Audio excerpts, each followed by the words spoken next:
أعوذ بالله من الشيطان الرجيم بسم الله الرحمن الرحيم السلام عليكم ورحمة الله وبركاته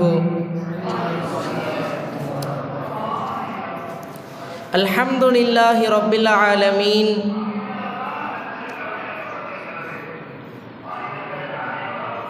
والصلاة والسلام على سيد المرسلين وخاتم النبيين وعلى آله وصحبه أجمعين أما بعد فقد قال الله تعالى في الفرقان العظيم وفي القرآن المجيد بعد أعوذ بالله من الشيطان الرجيم بسم الله الرحمن الرحيم ألم نشرح لك صدرك صدق الله العظيم وقال رسولنا محمد صلى الله عليه وسلم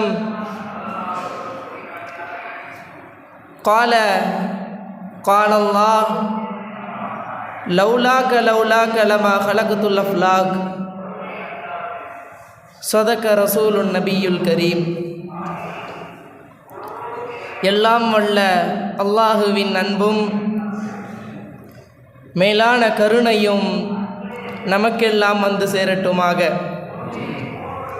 கருணையே உருவான குருநாதர், காருண்ய நபிநாதர், ஆத்மீக வைத்தியர், பாவ நோயின் மருத்துவர், சர்தாரே ஆலம் ஸல்லல்லாஹு அலைஹி வஸல்லம் அவர்களின் துஆ பரக்கத்து நமக்கெல்லாம் வந்து சேரட்டுமாக. கண்ணியத்திற்கு குறித்தானவர்களே, அல்லாஹு ஜல்லஷானஹு வ தஆலா நம்மை ஜும்ஆவினுடைய நாளிலே அமர வைத்திருக்கின்றான். நாயகம் ஸல்லல்லாஹு அலைஹி வஸல்லம் அவர்கள் ஆரம்பித்து தந்த, அவர்கள் நமக்கு முன்மாதிரியாக வழிகாட்டி சென்ற அன்றைய நாட்களில் இருந்து இந்த ஜும்ஆ என்பது உலகம் முழுவதும் எங்கெல்லாம் முஸ்லீம்கள் வாழுகின்றார்களோ எல்லா இடங்களிலும் இந்த நிகழ்வு நடந்து கொண்டே இருக்கிறது. நாயகம் சொன்னார்கள், அல் ஜும்ஆத்து ஹஜ்ஜுலில் ஃபுகராஇ வ ஈதுலில் மசாகீன். இது ஏழைகளுக்கு பெருநாளாகவும் பரம ஏழைகளுக்கு ஹஜ்ஜாகவும் இருக்கிறது. இதை நீங்கள் பெருநாட்களை போன்று கொண்டாடுங்கள் என்றார்கள். இப்போ எழுதுறாங்க, இப்போ புதுசாக உருபவர்கள் ஹதூசியீன்கள், ஜும்ஆவிலே ஜும்ஆ முபாரக் என்று நீங்கள் சொல்கிறீர்களே, ஜும்ஆவுடைய நாளன்று ஜும்ஆ முபாரக் என்று ஒரு புதிய பித்ஆத்தை நீங்கள் உண்டாக்குகிறீர்களா? நீங்கள் பித்ஆத்வாதிகள் அல்லவா என்று பிற ஜமாத்தினர்கள் புதுசாக கொண்டு வருகிறார்கள். கண்ணியத்திற்குரித்தானவர்களே, இந்த ஜும்ஆ என்பதும் நமக்கு ஒரு பெருநாள். ஜும்ஆ முபாரக் என்று சொல்வதில் நாயகம் ஸல்லல்லாஹு அலைஹி வஸல்லம் அவர்கள் சொல்லவில்லை. நீங்கள் ஏன் சொல்கிறீர்கள் என்று கேட்டாலும் நாம் சொல்லலாம், எவ்வாறு உங்களுடைய பிறந்த நாட்களுக்கும் எவ்வாறு உங்களுடைய கல்யாணம் போன்ற சடங்குகளுக்கும் ஒருவருக்கொருவர் நலவை பரிமாறிக்கொண்டீர்களோ, இந்த ஜும்ஆவுடைய நாளில் எங்களுக்குள்ளால் நாங்கள் நலவை பரிமாறிக்கொண்டு இருக்கின்றோம் என்ற உதாரணத்தை நாம் கூறலாம். கண்ணியத்திற்குரித்தானவர்களே, அல்லாஹு ஜல்லஷானஹு வ தஆலா நம்மை அவன்தான் படைத்தான், அவன்தான் நம்மை பரிபாலித்து கொண்டும் இருக்கிறான். அல்லாஹ்விற்குண்டான சில தன்மைகள், அல்லாஹ்விற்கே உரித்தான சில தன்மைகள் தன்னுடைய அடியார்களிடத்தில் இருப்பதை அவன் பிரியப்படுகிறான். அல்லாஹு ஜல்லஷானஹு வ தஆலா இரக்கமுடையவன். அவனினுடைய அடியார்களில் யார் இரக்கமுடையவர்களோ அவர்களை அவன் பிரியப்படுகிறான். ரசூலுல்லாஹ்வை குறித்து அவன் சொல்லும் பொழுது, லரஊஃபுர் ரஹீம், நாயகமே நீங்கள் இரக்கமுடையவர்களாக இருக்கிறீர்கள். ரஹீம் என்ற அவனின் தன்மையை வைத்தே நாயகத்திற்கு ஒப்புமை காட்டுகிறான். அல்லாஹ் கொடுப்பதில் வல்லல், அவன் தாராளமானவன். அவனுடைய அடியார்களிடத்தில் யார் கொடுக்கும் வல்லலாக இருக்கிறார்களோ அவர்களை அவன் பிரியப்படுகிறான். ரசூலுல்லாஹி ஸல்லல்லாஹு அலைஹி வஸல்லம் அவர்கள் காற்றை காட்டிலும் செலவுபடுத்துவதில் மிக விரைவானவர்கள் என்பார்கள். நாயகம் ஸல்லல்லாஹு அலைஹி வஸல்லம் அவர்கள் அல்லாஹ்வினுடைய சில தன்மைகள் அவர்களிடத்திலே அவர்கள் நமக்கு பெற்று தருகிறார்கள். இரக்கமுடையவனாக நீ இரியப்பா, நீ மன்னிப்பு தன்மையுடையவனாக இரி. உன்னுடைய அடியார்களுக்கு மத்தியில் ஒருவருக்கு அடியாருக்கு மத்தியில் சண்டைகள் ஏற்பட்டால் நீங்கள் ஒருவருக்கொருவர் மன்னிப்பை முற்படுத்திக் கொள்ளுங்கள் என்கிறார்கள் நாயகம். ஏன்? நீங்கள் மன்னித்தால் அல்லாஹ் உங்களை மன்னிப்பான். இப்படி அல்லாஹ்வினுடைய தன்மைகள் அடியார்களிடத்தில் சிலது யாரிடத்தில் இருக்கிறதோ அதை அவன் பிரியப்படுகிறான். ஹாஷிம் என்ற ஒரு நபர் இருந்தார். மிக பெரும் வள்ளல், கொடுப்பதில் இன்பம் கண்டவர். அவர் செலவழிக்கிறது போன்று உலகத்திலேயே செலவழிப்பது யாரும் உண்டோ என்று தேடி பார்க்கின்ற அளவிற்கு ஒருவரும் கிடைக்கவில்லை. ஹாஷிம் செலவழித்தார் அப்படின்னா அவரை சுற்றி பல்லாயிரக்கணக்கான மக்கள். ஒரு நாள் அவர் ஒரு வீட்டுக்கு போகிறார், ஒரு பயணம் வழியாக போகிறாரு. பயணத்தில் ஒருவருடைய வீடு இருக்குது, அந்த வீட்டுக்கு போகிறாரு. அவருக்கு தெரிந்தவர்களுடைய ஒரு வீடு. அங்கே சென்று இன்று இங்கே சாப்பிட்டு வந்து விடலாம் என்று நினைக்கிறார். உள்ளே போய் சாப்பிட்றாரு. ஹாஷிம் வந்திருக்கிறாங்க. எவ்வளவு பெரிய மாமனிதர், மகத்தானவர் இல்லையா? அவர்களுக்கு உணவு விருந்தளிப்பதற்காக. அந்த வீடு கொஞ்சம் கஷ்டப்பட்ட வீடு தான். ஆனால் அங்கே இருக்கிற வீட்டினுடைய தலைவர் அவங்க வந்திருக்கிறாங்க, விருந்தளிக்கணும். தன்னுடைய மனைவி இடத்துல பரிமாறிக்கொண்டு நம்மளுடைய ஆடை அறுத்து நம்ம என்ன பண்ணலாம், உணவை வைக்கலாம் என்று ஆடை அறுக்கிறாங்க. அறுத்து அதனுடைய கறிகளை சமைக்கிறார்கள். ஒவ்வொன்றையும் ஒவ்வொரு விதமாக சமைக்கிறார்கள். சமைத்து கொண்டு வந்து அவருக்கு முன்னாடி கொண்டு வந்து வைக்கிறாங்க. இவர் எல்லாத்தையும் டேஸ்ட் பண்ணி பார்க்கிறாரு. ஆட்டினுடைய மூளையை சுவைத்து பார்க்கிறார். மிகவும் அற்புதமாக இருந்தது. இந்த விசால தன்மை இருப்பவர்கள் இருக்கிறார்களே, கொடுக்கணும் அப்படிங்கிற மனசுடையவங்களாக இருக்கிறாங்க இல்லையா, அவர்களுடைய கையில் வாங்கி நாம் சாப்பிடுவது கூட நமக்கு ருசியை தரும். அந்த ஏழையான மனிதர் தான் அவர் கொடுப்பதற்கு ரொம்ப பிரியப்பட்டிருக்கிறார். வந்திருக்கிற விருந்தாளிகளுக்கு விருந்து உபசரிப்பதை அவர் பிரியப்பட்டார். அவரினுடைய அந்த உணவின் சுவையிலேயே அவரின் தன்மையும் வெளிப்படுகிறது. ஹாஷிம் ரொம்ப மனசு சந்தோஷப்படுறாரு.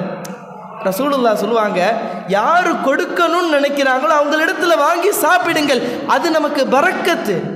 யார் கஞ்சனாக இருக்கிறார்களோ அவர்கள் கொடுப்பதை நீங்கள் வாங்கி தின்னாதீர்கள். ஏன் தெரியுமா? அவர்களுடைய குணம் உங்களுக்கும் வந்துவிடும். அவர்களுடைய உணவை சாப்பிட்டால் அது நமக்கு பல பிரச்சனைகளை தேடித்தடும். இப்போ அந்த ஹாஷிம்ங்கிறவர் சாப்பிட்டுட்டு சொல்றாரு, எவ்வளவு அருமையாக சமைத்திருக்கிறீர்கள், இந்த மூளை இன்னும் கொஞ்சம் இருக்கிறதா என்று கேட்டார். ஆட்டுக்கு மூளை ஒன்று தான், கம்மியாக தான் இருக்கும். அவர் இன்னும் கேட்கிறார். உடனே அவர் இருக்குது அப்படின்னு சொல்லிட்டு போகிறாரு. போய் திரும்ப இன்னொரு மூளையை கொண்டு வந்து வைக்கிறாரு. ஒரு ஆட்டை அறுத்து இன்னொரு மூளையை கொண்டு வந்து வைக்கிறார்.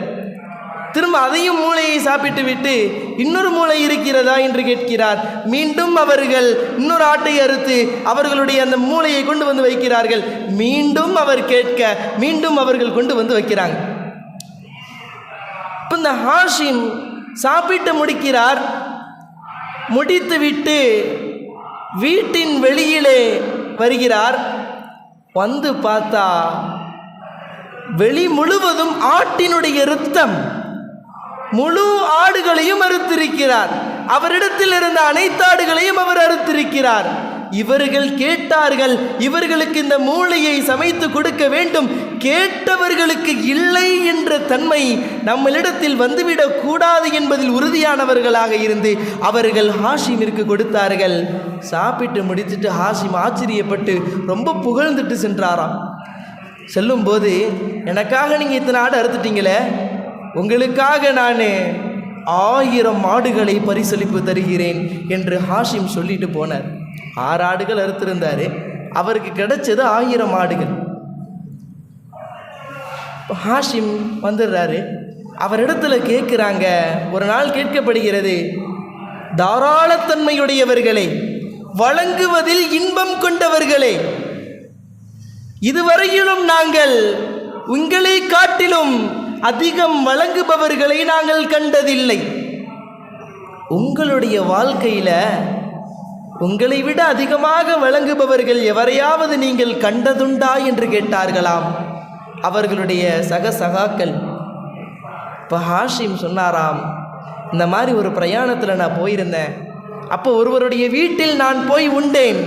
அவரிடத்தில் இருந்த அந்த மூளை எனக்கு மிகவும் பிரியமானதாக இருந்தது. அவர் எனக்கு மூளையை கொண்டு வந்தார். மீண்டும் அவரிடத்தில் இருந்த மூளையை கேட்டேன், மீண்டும் கொண்டு வந்தார். இப்படியே 6 மூளைகளை என்னிடத்தில் கொண்டு வந்து கொடுத்தார். 6மே மிகவும் அற்புதமான சுவையுடையதாக இருந்தது. அவர்தான் நான் பார்த்ததில் மிக பெரும் வள்ளல் என்றாராம். அப்போ அங்கே இருந்த சகாக்கள் சொன்னாங்களா, அவர் 6 ஆடை அறுத்தாரு, நீங்கள் தான் 1000 ஆடுகளை கொடுத்துட்டீங்களே, அதுக்கு தான். அப்போ அவரை விட நீங்கள்லாம் ரிசுக்களை வழங்குறது மிகப்பெரிய வள்ளல் அப்படின்னு கேட்குறப்ப அவர்கள் சொன்னார்களாம், வரலாற்றில் வைர முத்துக்களாக பதிய வேண்டிய ஒரு வரிகள். ஹாஷிம் சொன்னாராம், ஆம், நான் என்னிடத்தில் இருக்கிறதோ எத்தனையோ ஆட்டு மந்தைகள், பல லட்சங்கள் ஆடுகள் என்னிடத்தில் இருக்கிறது. அவைகளில் இருந்து 1000 ஆடுகளை அவருக்கு பரிசாக நான் கொடுத்தேன். ஆனால் அவரிடத்தில் இருந்ததோ 6 ஆடுகள். அந்த 6 ஆடுகளையும் மொத்தமாக என்னிடத்திலே கொடுத்து விட்டார். என்னிடத்தில் இருப்பதில் கொஞ்சோன் என்பதை அவரிடத்தில் கொடுத்தேன். அவரிடத்தில் இருந்த மொத்தத்தையும் எனக்கு கொடுத்துட்டாரு. மொத்தத்தையும் கொடுத்ததால் என்னை காட்டிலும் அவர்தான் மிகவும் கொடுக்கும் வள்ளல் என்பதாக ஹாஷிம் சொன்னாராம். கண்ணியத்திற்குரித்தானவர்களே, நாம் கொடுப்பது பெரிதல்ல, நமக்கென்று எதை வைத்து பிறருக்கு எதை கொடுக்கிறோம் என்பதைத்தான் நாயகம் கற்றுத்தந்திருக்கிறார்கள். கொடுக்கும் மனம் நமக்கு தேவை. அல்லாஹ் கொடுப்பதை பிரியப்படுகிறான்.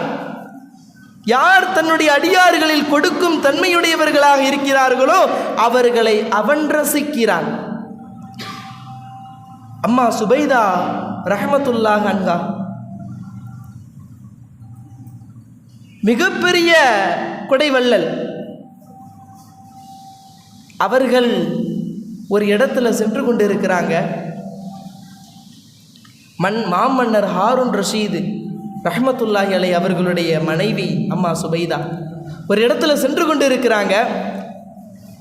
அந்த இடத்தில் 2 மிஸ்கீன்கள், இருவருக்கும் கண்ணு தெரியவில்லை, குருடர்.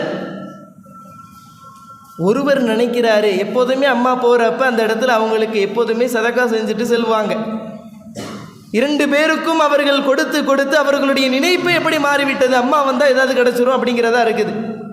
ஒருத்தர் நினைத்தாராம், யா அல்லாஹ், அம்மாவை விட்டும் தேவையுற்றவனாக என்னை ஆக்கிவிடு, அம்மாட்ட தேவையாக ஆக்காத, உன்னிடத்தில் தான் நான் தேவையை விரும்புகிறேன். அம்மா எதை கொடுத்தாலும் நான் சாப்பிட்டுக்கிறேன், ஆனால் என்னுடைய தேவை முழுவதும் உன்னிடத்தில் தான் நான் முறையிடுவேன் என்பதாக ஒரு மனிதருடைய நியத்து.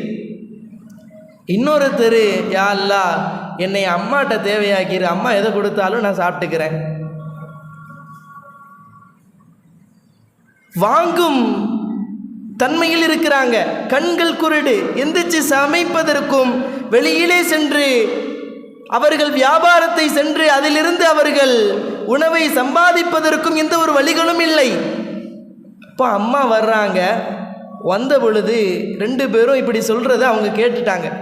ஒருத்தர் அல்லாஹ் தான் எனக்கு என்னுடைய தேவைகளை நிறைவேற்றணும் அப்படின்னு சொல்லி அல்லாஹ் மேலே உறுதியாக இருக்கிறவரையும் கேட்குறாங்க. அம்மா தான் என்னுடைய தேவையை நிறைவேற்றணும், யா அல்லாஹ் அம்மாட்ட என்னுடைய தேவையை விடு அப்படின்னு சொல்லி கேட்குறவரையும் கேட்குறாங்க. அவர் சொல்கிறத கேட்குறாங்க. இப்போ அம்மா என்ன பண்ணுறாங்க, அல்லாஹ் தான் எனக்கு வேணும்னு சொன்னார் இல்லையா, அல்லாஹ்விடத்தில் தான் எனக்கு திருகம், அல்லாஹ்விடத்தில் தான் எனக்குடைய தேவைகளை நான் முறையிடுவேன்னு சொன்னார் இல்லையா, அவருக்கு அம்மா 2 பொற்காசுகளை கொடுக்குறாங்க, வெள்ளி பொற்காசு. இப்போ அம்மாவிடத்தில் தான் நான் தேவையாவேன்னு சொன்னார் இல்லையா, தன்னிடத்தில் தேவையாகிறார் அப்படின்னு சொல்லி அம்மா என்ன பண்ணுறாங்க, அவருக்கு ஒரு பெரிய தட்டில் ஒரு கோழி முழுவதையும், முழு கோழியை பொரித்து அனுப்புகிறாங்க. வீட்டுக்கு போய் அனுப்புகிறாங்க ஒருத்தர் இடத்துல கொடுத்து. அவர் இந்த 2 பொற்காசுகள், இந்த வெள்ளி பொற்காசுகளை அல்லாஹ்வை நம்பி இருக்கிறவருக்கும் கொடுக்கிறாரு. அந்த பொரித்த அந்த கோழியை அம்மாவை நம்பி இருக்கிறவங்களுக்கும் கொடுக்கிறார். இப்போ அந்த 2 பேருக்கும் கொடுத்துட்டு போயிடுறாரு. இவங்க 2 பேரும் பார்த்தாங்களாம், அந்த கோழி வைத்திருக்கக்கூடிய அம்மாவின் மீது தேவையாகி இருந்த அந்த நபர் இவரை பார்த்து கேட்டாராம், எப்பா இந்த 2 பொற்காசை வச்சு நீ என்ன பண்ணுவேன்னு கேட்டாராம். இப்போ அவர்கள் சொன்னார்களாம், இதை வச்சு எனக்கு எந்த ஒரு பிரயோஜனமும் இல்லை. நான் என்ன பண்ணுவேன், இந்த ரெண்டு பொற்காசுகளை கொண்டு போய் கடையில் வாங்கி சாப்பிட்ற அளவுக்கு எனக்கு எந்த ஒரு சக்தியும் இல்லை அப்படின்னு சொல்கிறார். உடனே அவர் சொன்னாராம், வேணா இந்த கோழியை வேணா நீ வச்சுக்க, அந்த 2 பொற்காசுகளை என்னிடத்துல கொடுத்துரு, நான் கம்மியான ரேட்டுக்கு சாப்பிட்டுட்டு மீதி இருக்கிறத நான் சேர்த்து வச்சுக்கிறேன் அப்படின்னு சொல்கிறார். ஏன்னா கோழியை சேர்த்து வைக்க முடியாது இல்லையா, சாப்பிட்டால் அடுத்த நேரத்தில் அது நஜீஸாக மாறிவிடும். அப்போ அதே போல் இருவரும் தன்னுடைய அந்த இதை மாற்றிக்கிறாங்க, கொடுக்கப்பட்டதை. இதே போன்று அம்மா மறுநாளும் கொடுக்கிறார்கள். இப்படி கொடுத்து அனுப்பிக்கிட்டே இருக்கிறாங்க. ஒரு 10 நாட்கள் போனது. 10 நாட்கள் போனது. அவர் இவரிடத்திலே அந்த 2 பொற்காசுகளை கொடுத்துவிட்டு பகரமாக கோழியை வாங்கி உண்டு கொண்டே இருந்தாராம். 10 நாட்கள் கழித்து அம்மா வர்றாங்க. எப்பா உங்களுடைய தேவைகள் நிறைவேறிடுச்சா அப்படின்னு சொல்லி அம்மாவை நம்பி ஒருத்தர் இருந்தார்ல, அவரிடத்துல அம்மா கேட்குறாங்க.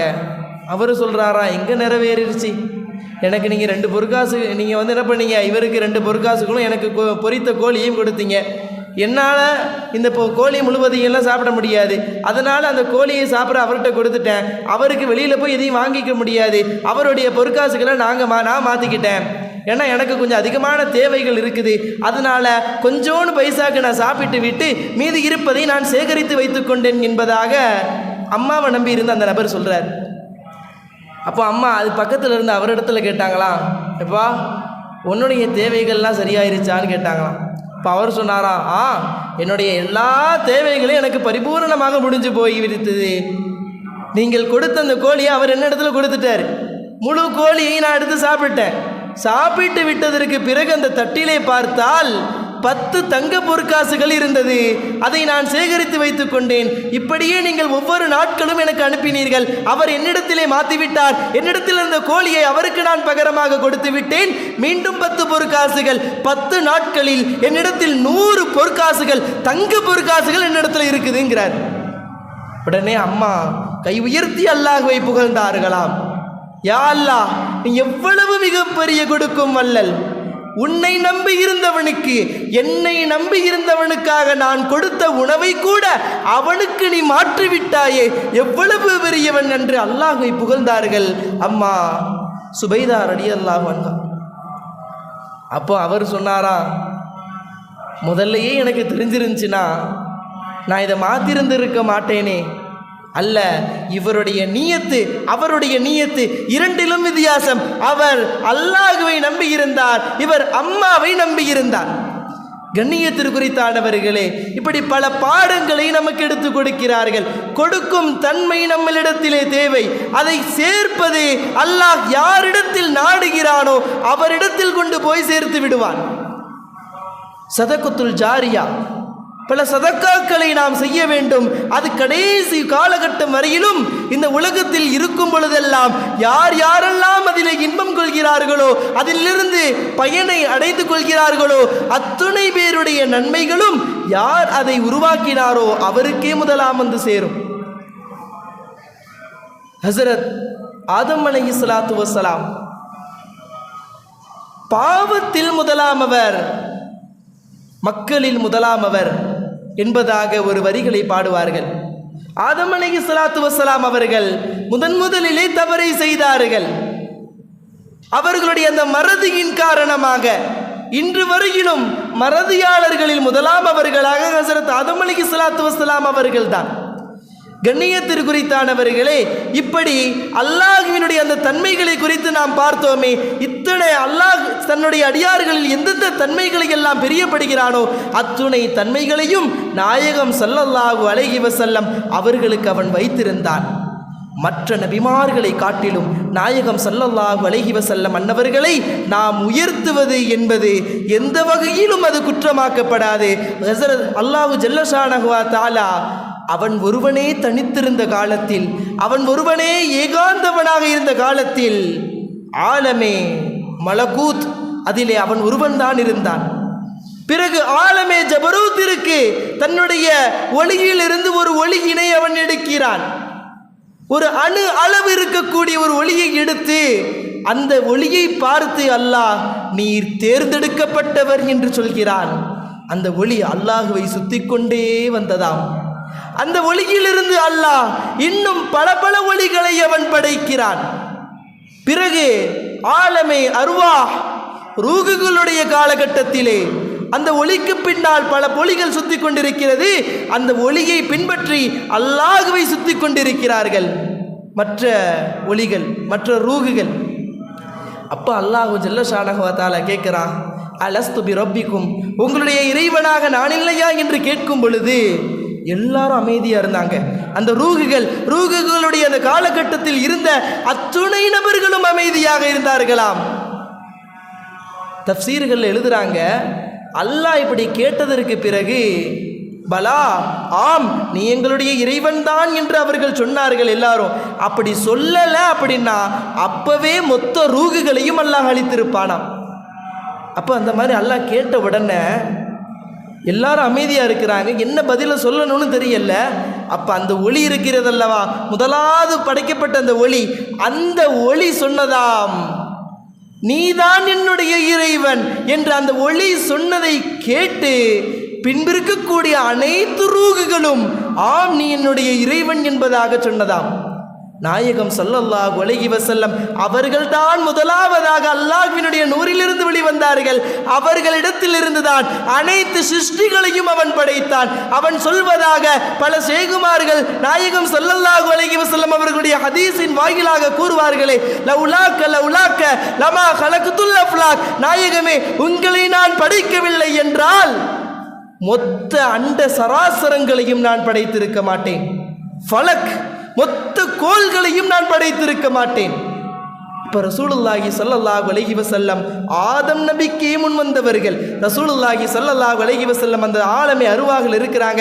அதற்கு பிறகு அல்லாஹு ஜல்ல ஷானஹு வ தஆலா ஆலமே ஷஹாதத்திற்கு அனுப்ப வேண்டும், இந்த உலகத்திற்கு அனுப்ப வேண்டும் இல்லையா? அவனினுடைய நாட்டப்படி அவன் ஆதம் அலைஹிஸ்ஸலாத்து வஸ்ஸலாம் அவர்களை படைக்கிறான். ஆதம் அலைஹிஸ்ஸலாத்து வஸ்ஸலாம் அவங்கள களிமண்ணா இருக்கிறாங்க. அவர்களை தஸ்னீம் என்கின்ற சொர்க்கத்தின் ஆற்றை கொண்டு அந்த களிமண்ணினை குலைக்கிறான் அல்லாஹ். குலைத்து ஆதம் அலைஹிஸ்ஸலாத்தை படைக்க போகிறான்.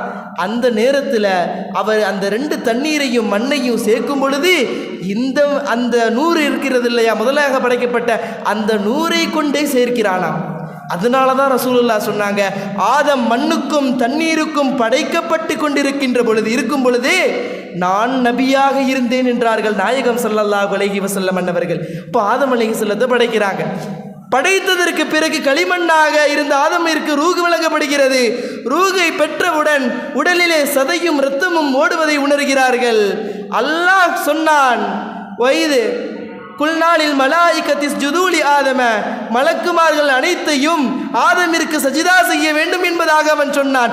எல்லா மலக்குமார்களும் சஜிதாவிலே விழுகிறார்கள். இதை பார்க்கும் ஆதம் அலைஹிஸ்ஸலாத்து வஸ்ஸலாம் வியப்பிலே ஆழ்ந்து போகிறார்கள்.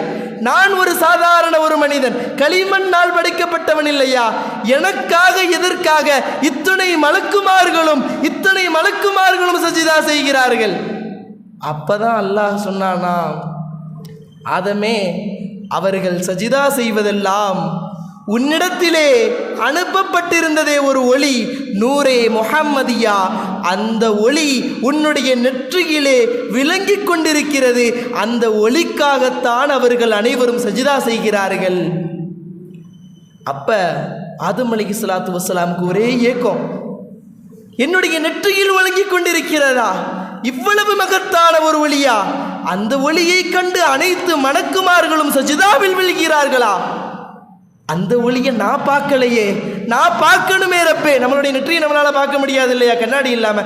அப்போ ஆதம் அலைஹிஸ்ஸலாத்து வஸ்ஸலாம் அல்லாஹ்விடத்தில் கேட்கிறாங்க, ரப்பே அந்த ஒளியை எனக்கு காட்டு என்பதாக கேட்டார்கள். ஹஸரத் ஆதம் அலைஹிஸ்ஸலாத்து வஸ்ஸலாம் அவர்களுடைய கோரிக்கை கிணங்க அல்லாஹு ஜல்ல ஷானஹு வ தஆலா 2 பெருவரல்களிலும் அந்த ஒளியினை விளங்கச் செய்தான். 2 பெருவிரல்களில், அவர்களுடைய பெருவிரல்களில் நூரே முஹம்மதியா தென்படுது. அதை பார்க்கிறாங்க ஹஸரத் ஆதம் அலைஹிஸ்ஸலாத்து வஸ்ஸலாம். பார்த்து அல்லாஹ்விடத்திலே மிகப்பெரிய மகிழ்ச்சியில் ஆழ்ந்து அந்த 2 விரல்களையும் தன்னுடைய உதடோடு உதடாக முத்தமிட்டு தன்னுடைய கண்களிலே ஹஸரத் ஆதம் அலைஹிஸ்ஸலாத்து வஸ்ஸலாம் வைத்தார்கள். அதனினுடைய சுன்னத்து தான் இன்று வரையிலும் பாங்கின் பொழுது நாயகம் ஸல்லல்லாஹு அலைஹி வஸல்லம் அவர்களுடைய பெயர் உச்சரிக்கின்ற பொழுது எல்லோரும் இரண்டு கைகளையும் ஒத்தி தன்னுடைய கண்களில் ஒத்துகிறோமே, இது ஹஸரத் ஆதம் அலைஹிஸ்ஸலாத்து வஸ்ஸலாம் அவர்கள் செய்தது. கண்ணியத்திற்குரித்தானவர்களே, எவ்வளவு மகத்தான அல்லாஹு ஜல்ல ஷானஹு வ தஆலா அல்லாஹ் தன்னுடைய நூரை முஹம்மதியா முஹம்மது ரசூலுல்லாஹி ஸல்லல்லாஹு அலைஹி வஸல்லம் அவர்களை படைத்து பூமிக்கு அனுப்பினதுக்கப்புறம் ரசூலுல்லாஹி ஆதம் அலைஹிஸ்ஸலாத்துல ஜிப்ரீல் அலைஹிஸ்ஸலாத்து வஸ்ஸலாம் அவர்கள் வர்றாங்க. ஏன்னா ஆதம் அலைஹிஸ்ஸலாத்து வஸ்ஸலாம் அவங்க ஒரு சின்ன ஒரு வேறுபாடை கொண்டு இருந்தாங்க. ஒரு மகனினுடைய ஷஃபாஅத்தின் காரணமாக ஒரு தந்தை மன்னிக்கப்படலாமா? தந்தையின் ஷஃபாஅத்தை வைத்திருந்தான். நான் சொல்ல வருவது, நாயகத்தை போன்று இதுவரையிலும் இந்த உலகத்தில் வாழ்ந்தவர்கள் எவர்களும் இல்லை. ஹஸரத் ஆதம் அலைஹிஸ்ஸலாத்து வஸ்ஸலாம் அவர்களுடைய ஆபில் காபில் என்ற மகன் காபிலை ஆபில் கொன்ற பொழுது இந்த பூமியை விழுங்குவதற்காக ஆபிலை இந்த பூமி விழுங்குவதற்காக உத்தரவிட்டாங்க. ஆபிலுடைய கால பூமி பிடிக்குது. அப்போ ஆபில் என்ன பண்றாரு, என்னுடைய தந்தையின் நூரை முஹம்மதியாவை கொண்டு அந்த இடத்துல அல்லாஹ் இடத்துல பாவ மன்னிப்பை தேடினார்களே, அதே நீர் நூரை முஹம்மதியாவை கொண்டு நான் அல்லாஹ் இடத்துல கேட்கிறேன் அப்படின்னு சொன்னாரு ஆபில். உடனே அந்த காலை விட்டு விட்டது பூமி. ரசூலுல்லாஹி ஸல்லல்லாஹு அலைஹி வஸல்லம் அவர்களுடைய இந்த சிறப்பை ஆதம் அலைஹிஸ்ஸலாத்து வஸ்ஸலாம் அவர்கள் தன்னுடைய பிள்ளைகளுக்கு உணர்த்தி வந்தார்கள். அப்போ ஹஸரத் சீத் அலைஹிஸ்ஸலாத்து வஸ்ஸலாம் அவங்க பிறக்கிறாங்க. பிறந்த பொழுது அவர்கள் கேட்டார்களாம், என்ன அந்த சீத் அலைஹிஸ்ஸலாத்து வஸ்ஸலாம் அவங்க பிறக்கும் பொழுது ஆதம் நபி இடத்துல இருந்த அந்த நூரே முஹம்மதியா சீத் அலைஹிஸ்ஸலாத்து வஸ்ஸலாம் அவர்களிடத்தில் மாற்றப்படுகிறது. அப்போ சீது அலைஹிஸ்ஸலாத்து வஸ்ஸலாம் அவங்களுக்கு விவரம் தெரிஞ்சதுக்கப்புறம் கேட்டாங்களா, தந்தை அவர்களே, முகம்மதியா என்று இவ்வளவு உயர்த்தி நீங்கள் சொல்கிறீர்களே, அந்த முஹம்மது நபிகளார் சிறந்தவர்களா, அவர்களுக்கு முன்னால் எத்தனையோ ஆண்டுகளுக்கு முன்னால் அனுப்பப்பட்ட நீங்கள் சிறந்தவர்களா என்று கேட்ட பொழுது ஹஸரத் ஆதம் அலைஹிஸ்ஸலாத்து வஸ்ஸலாம் மிகவும் அமைதியாகவே இருக்கிறாங்க. மீண்டும் தன்னுடைய மகன் சீத் அலைஹிஸ்ஸலாத்து வஸ்ஸலாம் கேட்ட பொழுது மீண்டும் அமைதியாக இருந்தார்கள். மூன்றாவது முறையாக கேட்ட பொழுது அவர்கள் சொன்னார்களாம், அந்த நூரை முஹம்மதியா இல்லை என்றால் இந்த ஆதமே கிடையாது என்பதாக சொன்னார்களாம். அவர்களுக்கு வழங்கப்பட்ட 70 உயர்ந்த தரஜாத்துக்கள் எனக்கும் எனது உம்மத்துகளுக்கும் வழங்கப்படவில்லை என்பதாக ஹஸரத் ஆதம் அலைஹிஸ்ஸலாத்து வஸ்ஸலாம் அவர்கள் சொன்னார்களாம். எனவேதான் மற்ற நபிமார்களை காட்டிலும் நமது நாயகத்தை நாம் மேன்மைப்படுத்துவது, அவர்களோடு கம்பேர் பண்ணி நம்மளுடைய முஹம்மது ரசூலுல்லாஹி ஸல்லல்லாஹு அலைஹி வஸல்லம் அவர்களை நாம் உயர்த்துவது எந்த வகையிலும் குற்றமாகாது. எனவேதான் இமாம் பூசரி ரஹ்மத்துல்லாஹி அலைஹி பாடினார்கள், ஃபகன் நபீன ஃபீ ஹல்கின் வ ஃபீ குலுகின், பண்பாலும் படைப்பாலும் மற்ற நபிமார்களை காட்டிலும் எங்கள் ரசூலுல்லாஹ் உயர்ந்து விட்டார்கள். ஃபலம் யுஸாபூஹு ஃபீ இல்மி வலா கரமி, அவர்களுடைய இல்முக்கும் கண்ணியத்திற்கும் எவரும் சமமாகிவிட முடியாது. வ குல்லுகும் மிர் ரசூலில்லாஹி முல்தமிசுன், ஒட்டுமொத்த ரசூல்மார்களும் நபிநாயகம் முஹம்மது ரசூலுக்கு முன்னால் எடுக்கப்படுவார்கள். எப்படி தெரியுமா, கருஃபம் மினல் பஹரி அவ் ரஷஃபம் மினத் தியமி, மொத்த கடலிலும் அவர்கள் ஒரு புள்ளியை போன்றும், ரசூலுல்லாஹ்வினுடைய அந்த இல்மில் ஒரு புள்ளியை போன்றும், ஹிக்மத்திலே ஒரு கோடை போன்றும் அவர்கள் எடுக்கப்படுவார்கள் என்பதாகவும் ஹஸரத் பூசரி ரஹ்மத்துல்லாஹி அலைஹி அவர்கள் பாடுவாங்க. இப்போ கண்ணியத்திற்குரித்தானவர்களே, இறுதியாக ஒரு முக்கியமான ஒரு விஷயத்தை சொல்லி நான் முடிவுக்கு கொண்டு வருவேன். இப்படி ரசூலுல்லாஹ்வை மற்ற நபிமார்களோடு ஒப்பிட்டு நாயகத்தை நாம் உயர்த்துவது என்பது தவறாகுமா என்று நினைத்தால், மற்ற நபிமார்கள் ஏதாவது கோவிச்சு கொண்டுவார்களா என்று நினைத்தால் ஒருபொழுதும் அப்படி கிடையாது. ஒரு உதாரணத்தை நீங்கள் பாருங்க. இப்போ நம்மளுடைய மாணவர்களாக நாம் எல்லாம் நண்பர்களாக அமர்ந்திருக்கின்றோமே, ஒருவருக்கொருவர் இவரை காட்டிலே இவர் சிறந்தவருப்பா அப்படின்னு நம்ம சொன்னோம்னா இவருக்கும் இவர் மேலே அவருக்கு என்ன பண்ணும், ஒரு பகை ஏற்படும். நம்மளை விட சிறந்தவருங்கிறாரு, நம்மளோட அவர் சிறந்தவரா அப்படின்னு சொல்லி இவருடைய மனசுகளில் என்னென்னமோ அசராத்துக்கள் ஏற்படும். இப்போ இதே நம்மளுடைய உஸ்தாதுமார்கள் இருக்கிறாங்க, தாரிக் உஸ்தாத் போன்றவர்கள் இருக்கிறாங்க, அவங்களோட ஒப்பிட்டு இவரை விட தாரிக் உஸ்தாத் எவ்வளோ சிறந்தவர்னு சொல்லி அவங்களோட மாணவர், இப்போ உதாரணத்துக்கு ஒருத்தர் இருக்கிறாரு, வசீம் இருக்கிறாருன்னு வைங்களேன், வசீமை பார்த்து வசீமை காட்டிலும் உஸ்தாத் எவ்வளோ உயர்ந்தவர்கள் தெரியுமா, வசீம் அவர்களிடத்தில் ஒரு மாணவர் தான் வசீம் அப்படின்னு சொல்லி நம்ம சொல்கிறோன்னா வசீமுடைய மனசில் ஏதாவது வருமா? என்ன உஸ்தாது, அவர்களே உஸ்தாது, அப்போ அதை போன்றுதான் வசீம் தாரிக் சாதி இல்லை அப்படின்னா வசீம்ங்கிறவனே இல்லை, இந்த இடத்துல பாடம் படித்திருக்க முடியாது. ஹஸரத் பெருமானார் ஸல்லல்லாஹு அலைஹி வஸல்லம் அவர்களும் எப்படித்தான் மற்ற நபிமார்கள் நாயகத்தோடு ஒப்பிடப்பட்டு நாயகத்தை நாம் மேன்மைப்படுத்துகின்ற பொழுது மற்ற நபிமார்களுக்கு அனைவர்களுக்கும் நாயகம் ஸல்லல்லாஹு அலைஹி வஸல்லம் அன்னவர்கள் நபியாக அனுப்பப்படுவதற்கே காரணமாக இருந்தாங்க. லத்துக்மினுன் நபிஹி வலதன்சுருன்னா, நாயகத்தை ஈமான் கொள்ளாமல் மற்றவர்கள் நபியாக்கப்படுவதில்லை. கண்ணியத்திற்குரித்தானவர்களே, ரசூலுல்லாஹி ஸல்லல்லாஹு அலைஹி வஸல்லம் அவர்களுடைய புகழை நாம் உயர்த்த வேண்டும். மாதிகே ரசூல்களாக, ஆஷிகே ரசூல்களாக, தாபியே ரசூல்களாக நாம் மாறுகின்ற பாக்கியத்தை அல்லாஹ் நமக்கு தந்தல் புரிவானாக. மாதிகே ரசூல், ரசூலை புகழ வேண்டும். புகழ புகழதான் ஆஷிகே ரசூல், ரசூலின் மீது ஒரு காதல் நமக்கு வரும். அப்படி ஆஷிகே ரசூல், ரசூலை நாம் காதலிக்க காதலிக்க தாபியே ரசூல், ரசூலை பின்பற்றியவர்களாக நாம் மாறிவிடுவோம். கண்ணியத்திற்குரித்தானவர்களே, அந்த ரசூலுல்லாஹி ஸல்லல்லாஹு அலைஹி வஸல்லம் அன்னவர்களை கனவிலும் நினைவிலும் கண்டுகளிக்கின்ற மிக பெரும் பாக்கியத்தை எல்லாம் அல்ல அல்லாஹ் உங்களுக்கும் எனக்கும், நம்மை ஈண்டெடுத்த தாய் தந்தையர்களுக்கும், நமது உஸ்தாதுமார்களுக்கும், உற்றார் உறவினர் யாவருக்கும் தந்தல் புரிவானாக. இந்த நல்ல தருணத்திலே உங்கள் அனைவர்களுடைய துஆக்களையும் ஆதரவு வைத்து என்னுடைய உரையை முடித்துக் கொள்கின்றேன். வாஹிரு தஅவானா அனில் ஹம்துலில்லாஹி ரப்பில் ஆலமீன். ஸலாமு அலைக்கும் வரஹ்மத்துல்லாஹி வபரகாத்துஹு.